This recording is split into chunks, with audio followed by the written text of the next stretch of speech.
Hello again, and welcome to a look at another piece of hardware.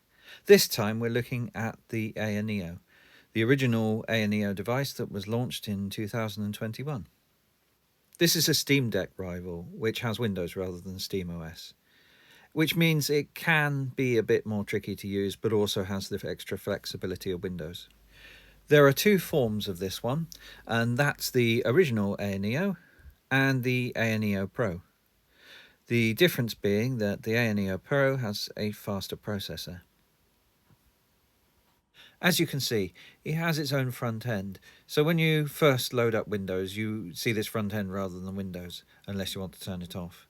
That's quite handy because it gives you an instant access to some of the games. And this front end works across all the different formats, so not just Steam but Origin and Epic Games Store and all the others, including emulators as well. That's not to say it's perfect. I encountered a few different bugs where it would either hang or it would wait for an extortionately long time while something installed in the background without letting you know.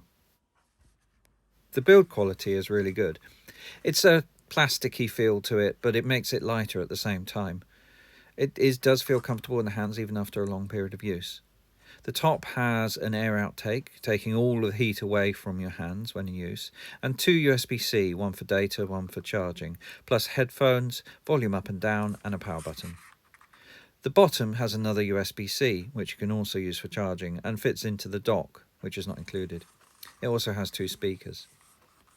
The back is fairly smooth. This is the only thing I didn't like about the device. It doesn't have really good grips, so you have to hold on a bit tighter than something like Steam Deck.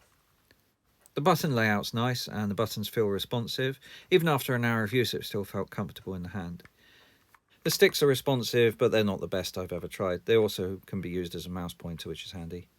This button here is quite useful. It brings up the shortcut Aya menu with a short press where you can quickly change the TDP or the volume or brightness, and the fan speed as well. If you long press it brings up this larger menu which we saw earlier. You've also got shortcuts for other things such as the Windows and Task Manager. You've got the keyboard shortcut, and you've also got a Microsoft shortcut which takes you to the menu bar, which is quite handy if you're using like the Xbox interface. In profile, those joysticks do stick out a little bit on both sides, but the D-pad's quite nice. It doesn't have a dead center though, so it's a bit odd to use on retro games, but it still works well enough. All of this would be beside the point if it wasn't good at playing games. As you can see, we've got Spider-Man running here really well on low to medium settings, and it's very, very stable 30 frames per second, even in the most busy areas. We've got Just Cause 4 here, played by my daughter, and that's running in low settings. Don't forget this is an 800p screen, so it's not full 1080p, but it works really well in this handheld environment, similar to the Steam Deck.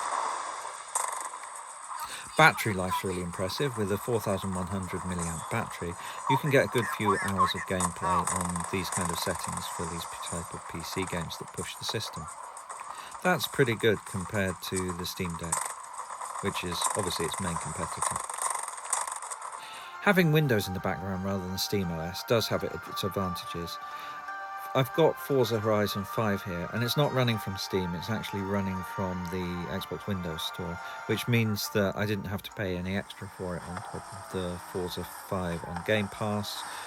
And it's also easy to install the Epic Games Store, Ubisoft Store, and all the other third-party stores without having to worry. On the downside, it does mean that there's sometimes a little bit extra to do.